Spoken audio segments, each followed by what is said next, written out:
On your feet, meatbags! It's time for war!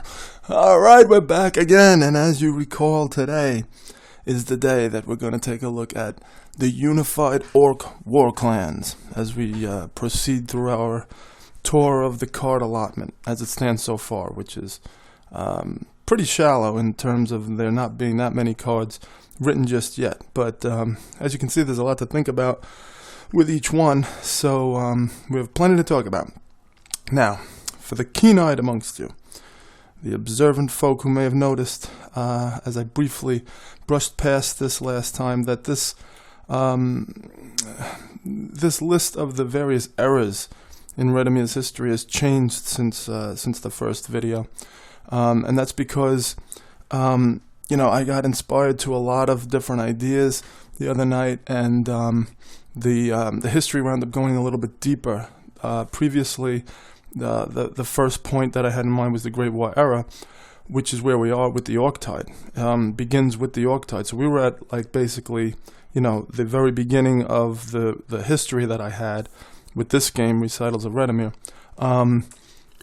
But as you develop the story around the game, you realize that there are things that happened before you came into this period. So the history wound up receding back quite a distance. As you can see, I've added years to all of these, and it's bringing us back, a few hundred years previous to where we are with the Orctide. Also, this game, Journeys Unto Dawn, moved from out of this era into the previous. And it's just as the story all comes together, I just wanted to show you how these things flesh out. In addition, I mentioned that Recitals of Redimere was intended to be a series of games that allowed the player to experience historical events in a very direct way. So we were going to have the Orctide, we were always going to have the Great Mage War, which follows directly from, and in fact is a result of, the Orctide. But now we have also the Monolith Accord, which covers an ancient scenario whereby giants entered the land and basically took over for a time. So those are the three games right now that I foresee for the series, each representing pivotal moments in the history. And then these other games, of course, deal with other pivotal events in history, although not usually localized to something like a war or something like that. More of just things that are going on at the time and the evolution of this world. So if you happen to just catch that in passing and wondering, hey, what's that? Of course, you always have the option to pause during these videos and take a look if you're really interested in that specific narrative content. Otherwise, if you just want to get on with talking about the game design, let's do that. So we're going to go back out to our card allotment. We wrapped up the Champions of Redimere last time, which was the Canton Fields Brigade, the Men faction, the Dwarves of Osaya Lux, the Dwarf faction, and the Starborn Elves. I'm thinking about changing the name of this Starborn Elves faction, because Starborn is a distinction made between two types of elves. The Starborn and the Fleck. The Fleck are like a seething, bestial race of elves. The Starborn are the High Elves. I mean, basically, you can't hold a conversation of any value with a Fleck, but you can, obviously, with a Starborn Elf. So that would include elves like the Powderwood Elves. They are Starborn Elves, racially speaking. So this, to kind of pinpoint exactly who they are, would probably be better to say, the Elves of Dawn's Crest, because that's who these guys really are. Starborn is a little bit too broad of a category. So I'm not sure about that. We'll see. I mean, they are Starborn Elves, but, it's not exclusive to this group. So we'll see about changing the names, because you see, we were thinking about putting in the Powderwood Resistance as another faction, and they are Starborn Elves. So to make this distinction, I might change that, we'll say. In this game, we're going to have, the base game would have 3 of the Orc clans that are part of the unified Orc war clans. I'm not quite sure in story terms whether or not the other war clans are involved in this. There are 3 other ones that I know of. I would imagine they are since we're unified, but originally this was to be an alliance between the Concord Orcs and the Xanthan Orcs, and the Blood Orcs came along. They were pretty much included for their martial prowess. They were deemed, a necessary ally in this because they knew it was going to be a pretty brutal war. The other war clans, I didn't have plans for them to come into this, but since there are 3 other ones and we had 3 expansion faction groups, for the champions, it might make sense to bring them in here. I just have to kind of sit with the story and see where it falls out.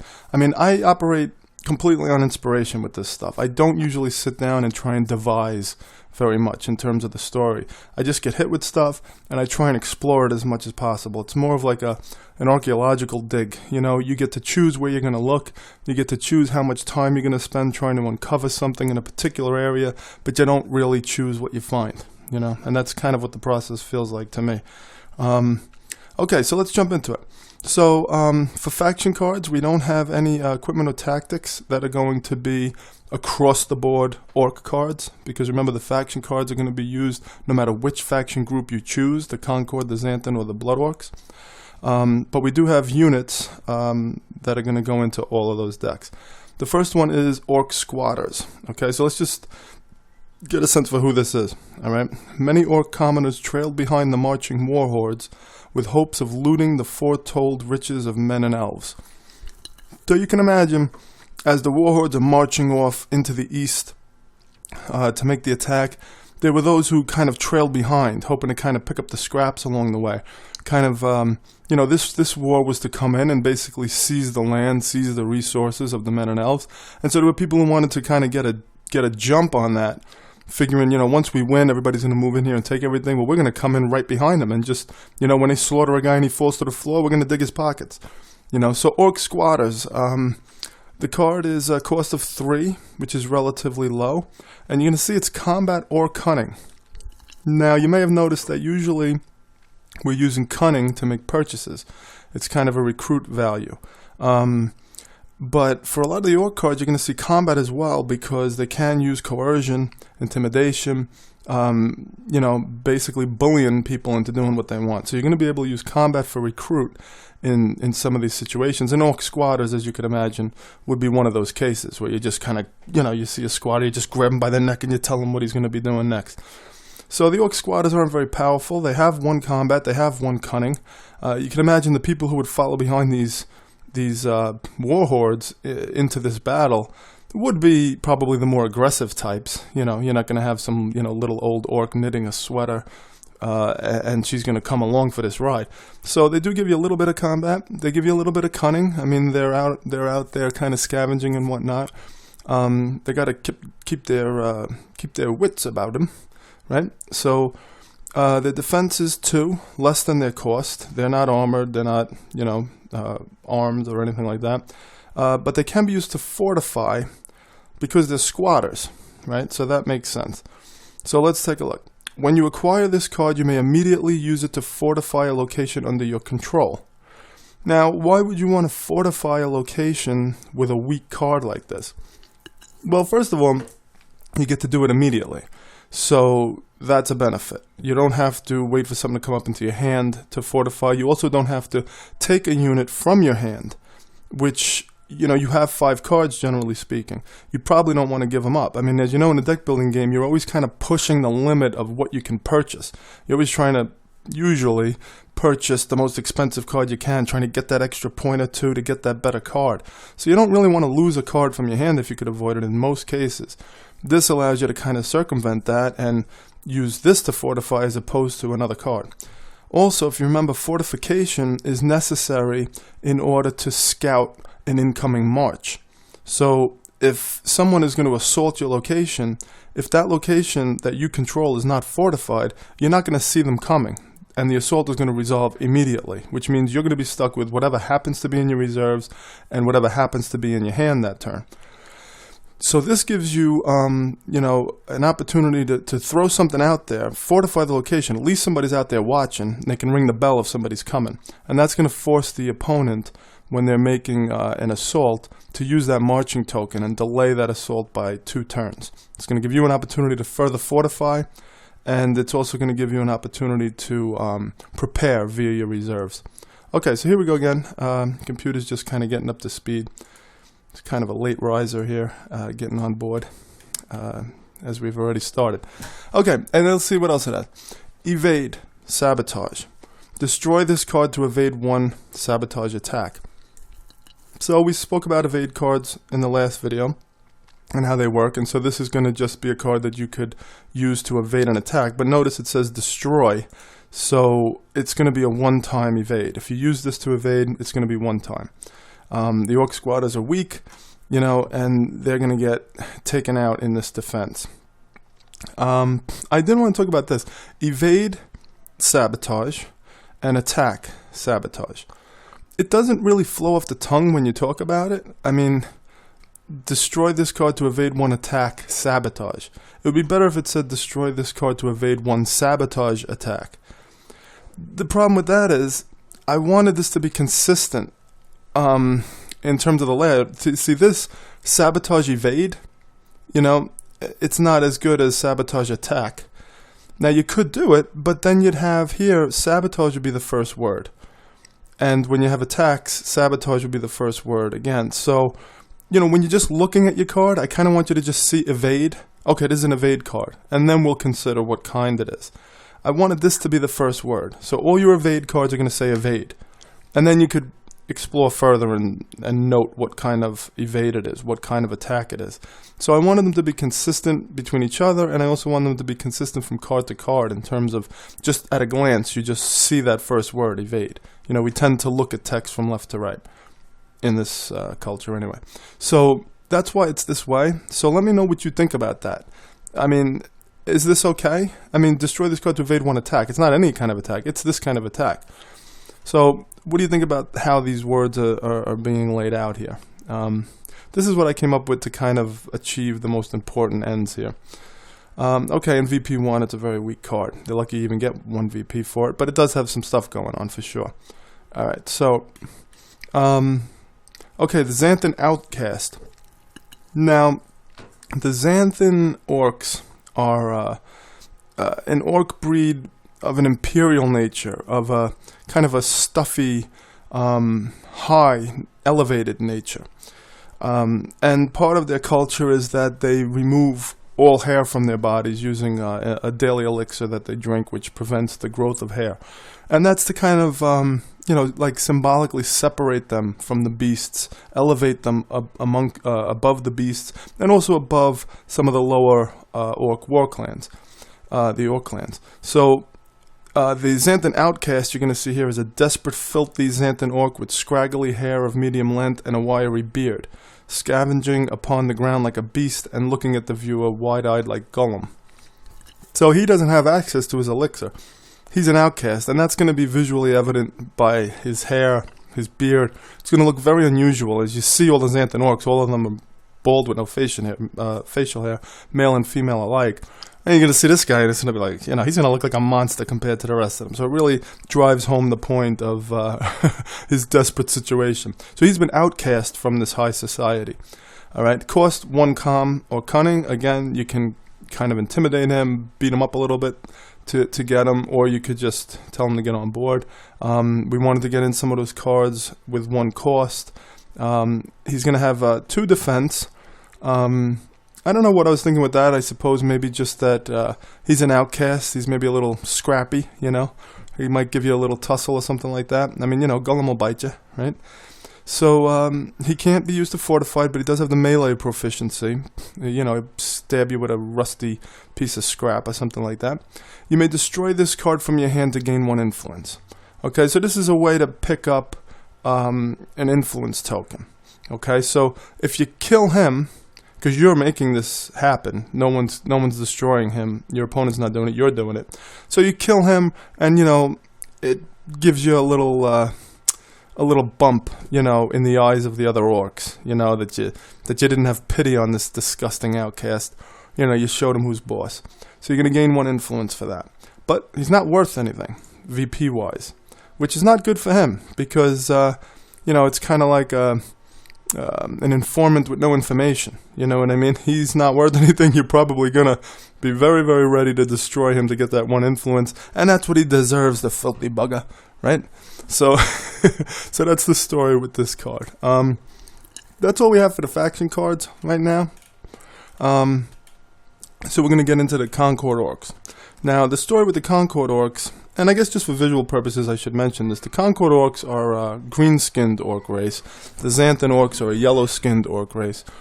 And the Concord Orcs are known for their appreciation of nature. I tend to think of them almost like Native American tribes in that sense. They have a reverence for nature, and you know, their lands are not, they don't destroy the nature to build their buildings and stuff like that, like the Xanthans do. The Xanthans have a very, you know, like Western view of culture. I mean, they just come in, level the place, build a palace, you know, that kind of thing. But the Concord Orcs live amongst the land, amongst the beasts, things like that. And they're also very known for their wisdom and their diplomacy. Okay, so actually, we do have a faction leader here. I don't believe we did to this point. This is War Sage Gravesong. He's the premier Concord Orc. He's the boss of everybody. Okay, so he's the top guy. He's very even keel, very fair-minded.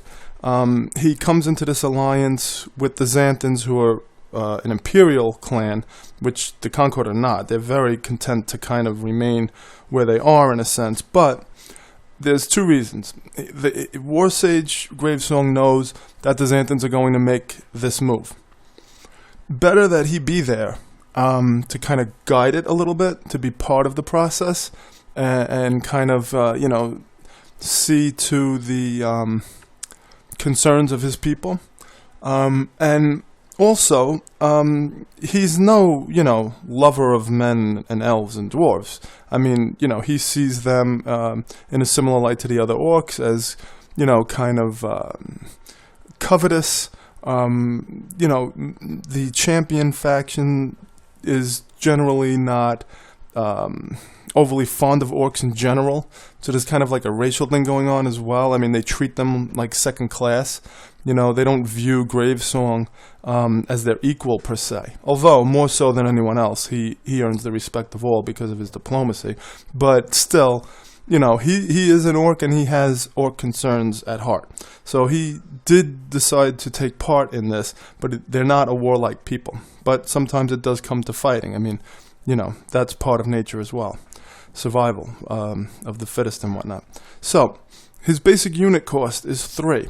So we spoke about this last time, that the basic units are not going to be purchased on their own cost, but based on the cost value described by their faction leader. So it's going to cost them 3 to get at those basic units, all of them. Remember, they're randomized in a stack. You pay 3, you take the top one off the stack, that's what you get. Okay? Whenever an attack would destroy one of your units, you may discard it instead. Now, I'm not sure how this is going to play out. Initially, this said whenever an effect would destroy one of your units, you may discard it instead. But that seemed way overpowered. So now it says whenever an attack. That's going to be way, way, way less of a prolific event in the game. Attacks are not on every card. Destruction attacks are only one of the 3 types of attacks. And this is also targeting only units. So hopefully by combining the limitations of attacks and units, it's going to make this a more reasonable ability, but I am a little concerned about it because this means that your units can't be destroyed by those destruction attacks. They still get discarded, but that's not a big deal in a deck building game. I mean, you know, a lot of things are going into the discard pile, and that's a good thing. You're like, great, we're going to get to see that card again. So we'll see how this plays out, but that's the initial idea, is, again, that he is someone who, you know, again, this faction group is not about destruction. They're about, you know, trying to maintain life and, you know, honor life and stuff like that. And so, you know, Gravesong has his ways of keeping these guys going. Okay, so stout, strong, humbly and naturally dressed, wise and weathered green orc. Okay. And this grave song, you know, he has a pretty long history. He's been part of a lot of things. He's seen a lot of conflicts. He's seen a lot of death and destruction. He understands that it's part of life, but he does seek to kind of mitigate it where he can. And then here we have a lot of notes about them. And I don't know if all of these will come into play, but these were just my general initial ideas. Balance, calm, and cunning. Okay, so as we're going to see later with the Blood Orcs, who are very focused on combat, the Xanthan Orcs are very focused on cunning. This faction group balances the two very well, which, if you understood the process of assaults that we described in the last video, balancing calm and cunning is going to make this a very strong assault faction. And again, it's this idea of assault via strategy. Not just trying to kill everybody, we're trying to capture the location. That's the goal, not just, a free-for-all death match, So this represents the faction group well, I think. Cards that offer calm or cunning, in other words, really like, maybe, giving you that option to use the combination of calm and cunning. An even balance of male and female units, again representative of their culture. The Xanthan Orcs are a female-dominated culture. The Blood Orcs are a male-dominated culture. The Concord are very balanced. They see no difference between the two. They honor both equally. Not much destruction, as you may imagine. A focus on beasts, because again, playing into their nature aspect. Limits the use of equipment. I think just, again, thinking about them using their own natural proficiencies and things like that, and maybe putting down other people's use of certain equipment. We'll see how that plays out. This is kind of a loose idea right now.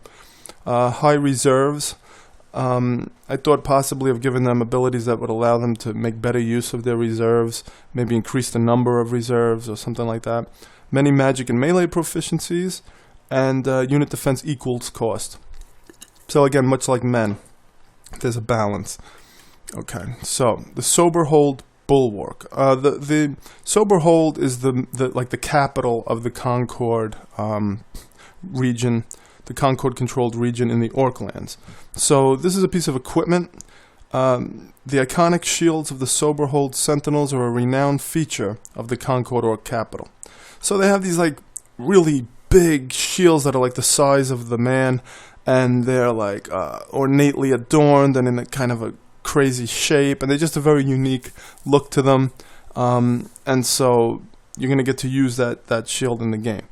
Now, this should definitely be an attachment, I would think. Not just going to have a floating shield out there. This would be, I guess we'd call it like an armor attachment, as opposed to a weapon. It could be an item, but we're gonna call it an armor attachment. So let's just grab that and bring it down into here. Attachments, magic, melee. So yeah, that would be under here. Okay. So the Sober Hold Bulwark, 5 cost, 5 defense. Again, equipment is always going to have that match there because you can take it or destroy it. It's not giving you anything in particular here, but it's allowing you to discard this card from your hand to cancel the capture or destruction of an ally unit. So when somebody goes to take one of your units out of the active field and capture them, you're going to get to discard this card to cancel the capture or destruction of an ally unit. Now, if we're making this an attachment, I guess I should have read the rest of it before I changed it. This is a weird interplay because discarding from your hand is fine. Even if it was an attachment, why not? But then if you don't discard it and it's an attachment, it's not doing anything. So that's not too cool. This wouldn't really give you combat, a shield. It would more give you some kind of defense, but that's not applicable. Wouldn't give you cunning either. So this is kind of a tricky thing here. What should we do? Do we make this not an attachment? Just let it have its ability that you discard from your hand? It makes it useless if this doesn't come up. Once you get to your turn, if this is in your hand, this thing isn't doing anything. So we have to come up with something it can do when it's in your hand. Because nobody's capturing your units on your turn. So if it's in your hand on your turn, what does it do? Well, I'd like to hear ideas about that. What do you think this shield would do if you had it in your hand on your turn and you wanted to attach it to a unit? Should it have a second ability? You know, if this card is attached to a unit, maybe, I don't know, if that unit, you know, maybe instead of discarding that unit, you can keep it in your hand into the next turn or something like that. But that would have to be a one-time use, otherwise every turn you'd be able to do that. So I'm not sure, we're going to have to come back to this one. This one's up in the air. Okay, let's move on to the tactics. Okay, so, prisoner exchange. Cost is 3, doesn't give you anything. Defense is 4, it's a tactic. Again, it's always harder to stop people from using their own tactics. They're better at using the tactic than you are at defending against it because this is their MO. Return 1 unit in your captured pile to the active field. Then choose 1 unit of equal or lower cost from any opponent's captured pile and place it in your discard pile. Okay, so you see what's happening here? The opponent has captured your units. You're capturing their units. So you're going to return one of their units to the active field in exchange for getting one of your units back. Except you're going to place it in your discard pile. So you got the advantage in this exchange. Theirs is going into the active field. They can purchase it again. You could even maybe destroy it on the next turn. It's out there. You're getting the unit into your discard pile, which means it returns into your deck and you're going to get to use it again. But you see the thematic context here of a prisoner exchange. Some consider the diplomacy of the Concord Orcs to be a point of honor. Others, a point of weakness. Okay, so very thematic card for the Concord Orcs. And then here you have a tentative exchange of prisoners and bindings accompanied by guards, green orcs, and men. So I like this card a lot because it speaks to the faction group very well. It also has a great ability with a fair cost. And, you know, it's very balanced, I think, in that way. But you do have a little bit of an edge. I mean, after all, this is your card. You're playing it. So you get a little bit of an edge there. So this one, I think, is working well just as it stands. And then we have the Ritual of Sanctity. Cost 2, pretty cheap. Defense 3, because it's a tactic. Destroy 1 beast unit in your hand, play area, or the active field to gain +3 calm and or cunning. So the idea here is like, you know, the honoring of life. Like, let's say, you know, when the Native Americans would go on the hunt, they would take the animal and they would try and use everything from the animal. You know, the hide, the bones, the, you know, the meat. And they would honor that animal, you know, thanking it for its sacrifice in you know, continuing the survival of the tribe and whatnot. So that's the idea behind this Ritual of Sanctity. You can destroy a beast to gain a bonus, and you can do it from your hand, your play area, which means you already played the card. That's pretty key to this thing.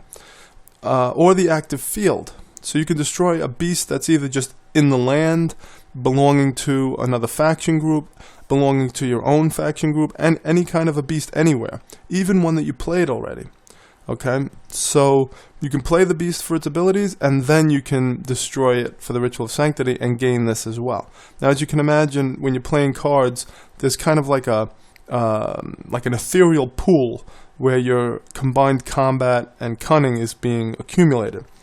So when you play a card, if it gives you 2 cunning, even if you destroy the card, that 2 cunning is still in your pool. So you'd get to then add another 3 on top of it. So it gave you 2, then you destroy it, you're going to get another 3 of combat and cunning in any combination. So a really good card for 2.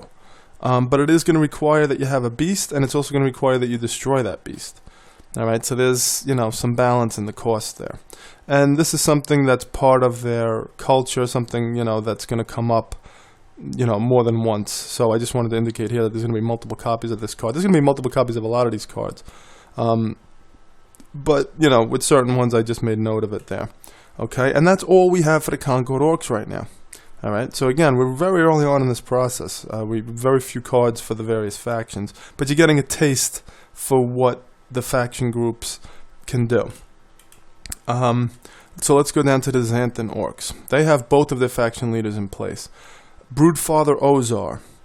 The basic unit cost is 2 cunning, and that's because he's the Broodfather. He is, you know, kind of the stud who, you know, many Xanthan Orcs are his children.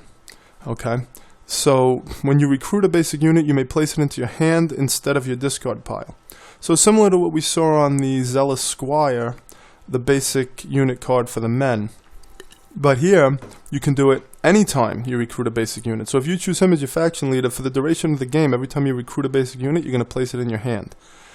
And, you know, this is, again, kind of reflecting that these are his children, you know, so they come to his call very readily. Ridiculously bejeweled and adorned old yellow orc with piercing, intelligent eyes and a white beard. So you can imagine this female-dominant society, but he is, you know, the one who fathered so many. So he's honored, you see? He's honored by his daughters, by his sons. So he's ridiculously bejeweled. And part of their culture, you know, in showing their appreciation and honor via material things, because they're, you know, a culture focused on material things, on wealth and power and things like that. So he's just going to be like, I mean, you thought Mr. T had on some jewelry. This guy's going to just be like covered in stuff. It's going to be ridiculous. And he's just sitting in a chair. You know, I mean, he doesn't, you know, get out there and fight or anything like that. He's always been protected. He's always been honored as, you know, the one who's fathering so many. And then we have the sister twins of Xanthus, who are his daughters and are also the controlling power. They're the top. The sister twins rule the Xanthan Orcs. And their basic unit cost is 3, which is standard. That's like baseline for a basic unit. Whenever an effect causes you to discard a basic unit, you may draw a card. So part of what we wanted to do with the Xanthan Orcs was have them use basic units to the best advantage. So your basic units are usually an afterthought. Well, with them, they're going to get the most out of those units. You know, they're going to make the best use of them. So here, whenever you discard one, you're going to draw a card. So having them is good because having them is good because you're going to get to activate this effect more. But I do want to note that it's whenever an effect causes you to discard a basic unit. It's not whenever you discard a basic unit, because in a deck building game, you're discarding your cards at the end of every turn. So that would be ridiculous. You'd be drawing cards constantly. So it's whenever an effect. So if you have an effect that allows you or forces you to discard a card, or if the enemy, let's say, attacks you, makes you discard a card, and you choose to discard a basic unit, you'll get to draw a card back again. Okay, so the sister twins. Alright, so high cunning for the Xanthan Orcs. Low combat units that get bonuses when grouped together, which is this idea of, an organized military. You know, a military that is stronger via their tactics and strategy. You know, getting the most out of their units being grouped together. It's not like kind of a free-for-all like we're going to get like with the Blood Orcs. And then deck searching, I thought just was something that, again, we said is pretty rare in the game, so we may allow them to do that. Again, it's a more thoughtful strategy, a control strategy, which you would typically think of in terms of, a faction group with a higher intelligence. Units may be destroyed to defend captains. So, again, with any imperial culture, the higher-ups always very conveniently, kind of protect themselves and their own interests at the expense of the lower ranks, right? So that's kind of the idea here, that units can be destroyed to defend captains or possibly, reduce the amount of combat that the opponent is using to take out a captain or something like that. And then manipulate the active field. Place cards on the bottom of the deck. Switch a card from your hand to the active field, or making the opponent do that. Again, manipulation and intelligence control strategy. Attack. Opponent reveals certain card type. If can't, discards cards. So this was just an idea that I had for an attack for their group. The opponent has to reveal a unit. If they can't, then they have to discard a card, something like that.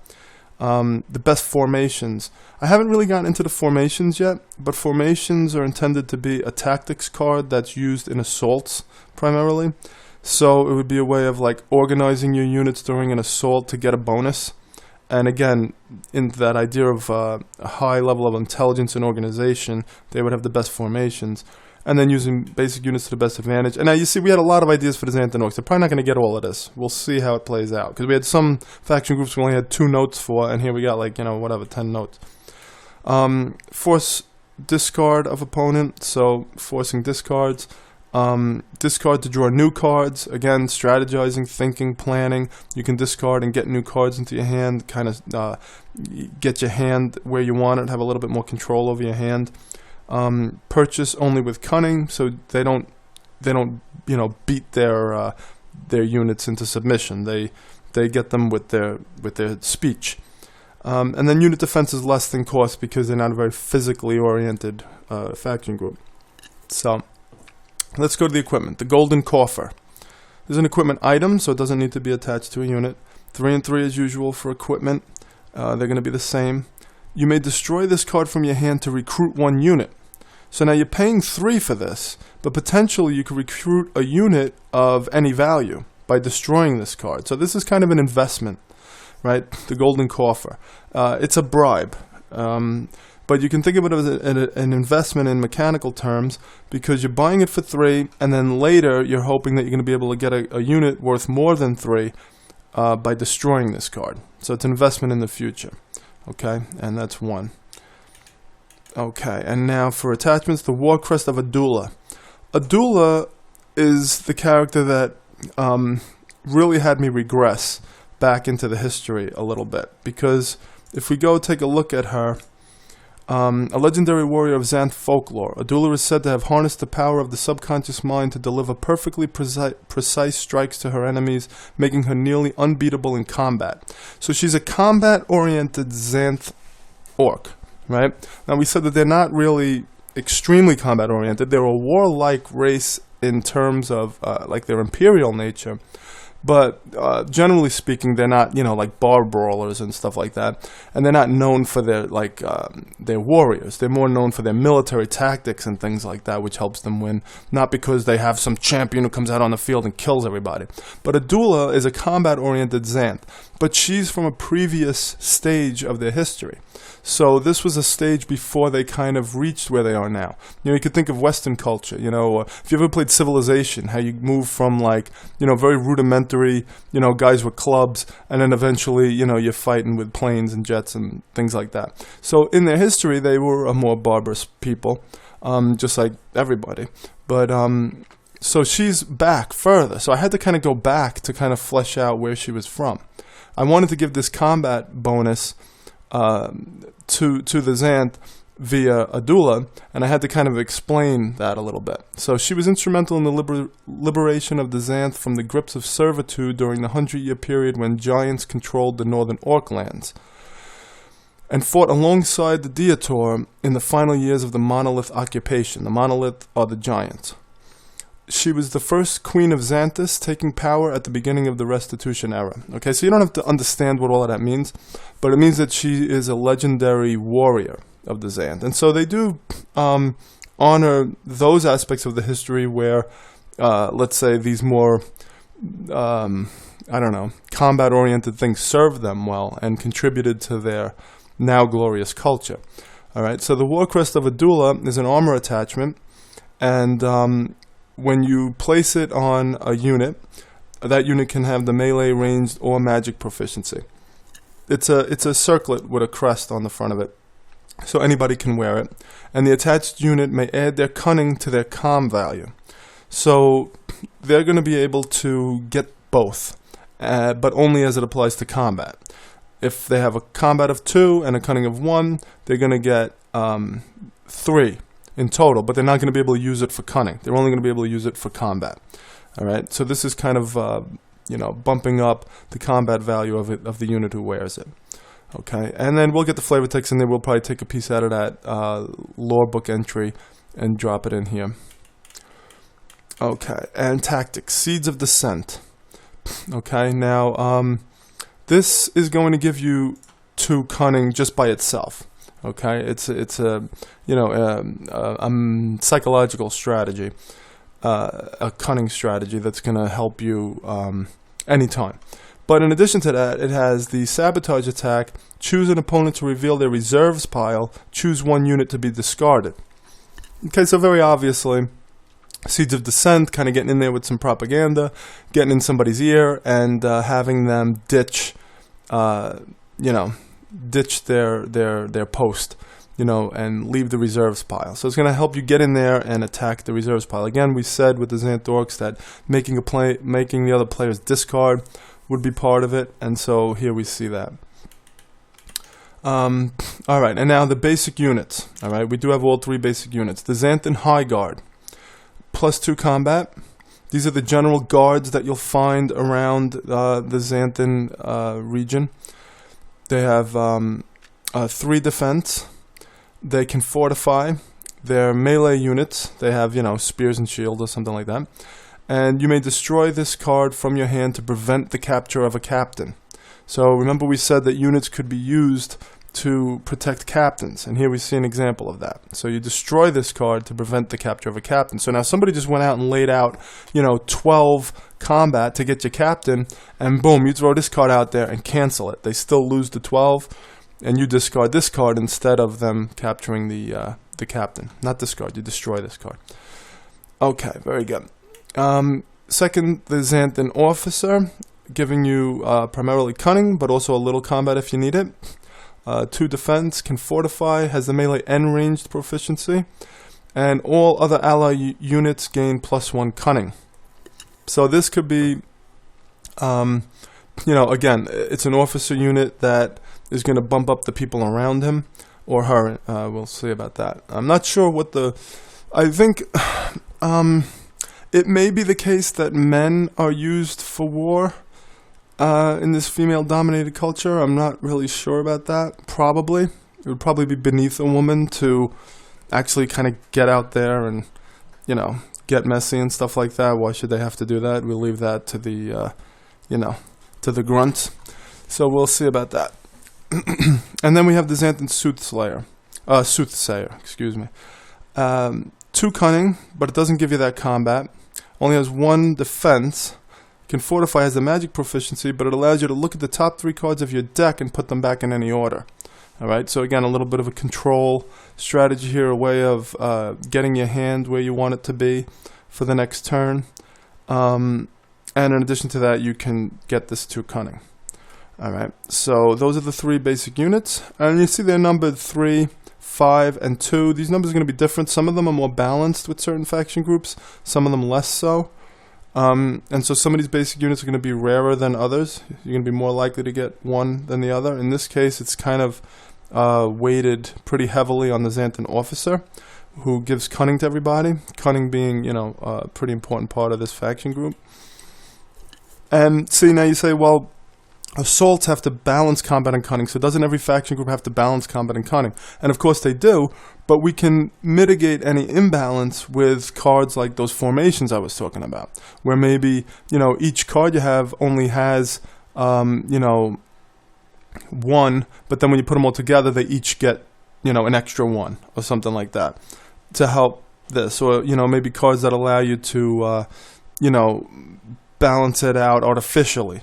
You see what I'm saying? So even though this could be more of a cunning faction group, we can do other things to kind of help them balance that out when the time comes.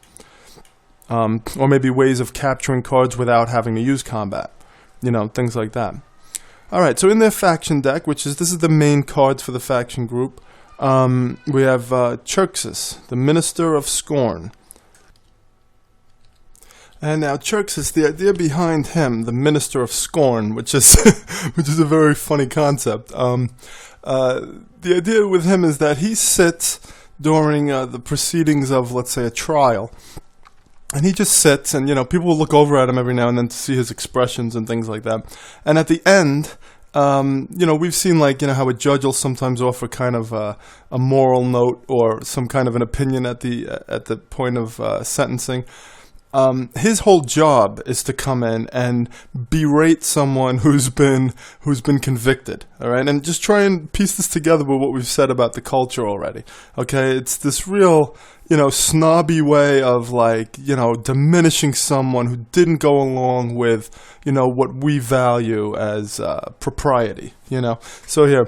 Convicts of the High Court of Xanthus anticipate their sentence and the subsequent censure by Minister Xerxes with equal dread. Okay, so this is like, you're down on your luck already after getting your sentence. You've been shamed, which in this culture is, a little bit more of a big deal. And then you got this guy's going to come out and really, drive it home. Okay, so this isn't somebody who anybody's happy to see.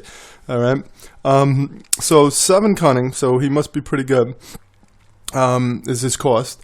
And then he's got a cunning of 3, which is pretty high. It's a good card. And then 7 defense, because, he probably should have a little bit less.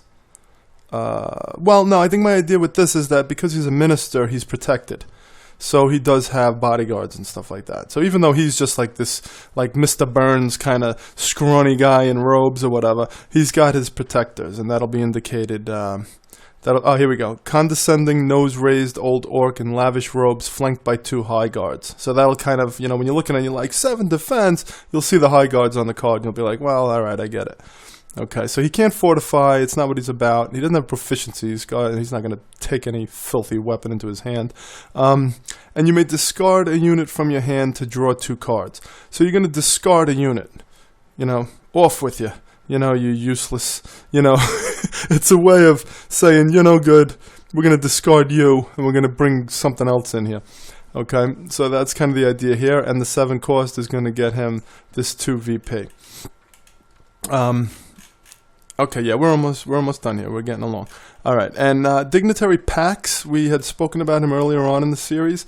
8 cunning, 6 defense, I guess he's not as well guarded. But he also has this 3 cunning. Again, he's a dignitary, another one of these types in robes and whatnot. When you recruit a unit from the active field, you may also recruit another unit of equal or lesser value. Alright, so he's going to facilitate this recruitment process. When you get one, you can get another one, which can be pretty good. I mean, if you're purchasing a high-cost unit and there's another high-cost unit out there, this is going to be very valuable. But if you don't have a lot of cunning in your hand and you're only able to get like 1 3-cost unit or something like that, he's going to let you get another one. So he's useful in a few different ways. Okay, and again, that 8 cost is going to get him the 2 VP. Sternus the Adorned. Okay, this is the Minister of Coffers. So the Xanthan Minister of Coffers has a notorious propensity for accepting gifts during periods of difficult negotiation. And all negotiations with the minister are difficult by design, as you can imagine. Okay, so here we have a corrupt, minister here, and his cost is 4. He gives you 2 cunning. Defense is 3. He can be used to fortify, and you may place an equipment card from the active field into your hand. If you do, choose an opponent to draw 1 card. So, again, this idea of kind of negotiations and back scratching, that's really what I wanted to hit with this. So you can take an equipment card from the active field, and then your opponent gets to draw a card. So we kind of are helping each other here, right? So this corrupt minister, that's his deal. And that's why he's so adorned from all the gifts. And the Warden of Commissions. Cost 4, 3 defense, so again, with some of the Xanths, keeping that defense a little bit lower than the cost. Cunning 2, he can be used to fortify, and during an assault, you may discard this card to place a unit from your discard pile into your hand.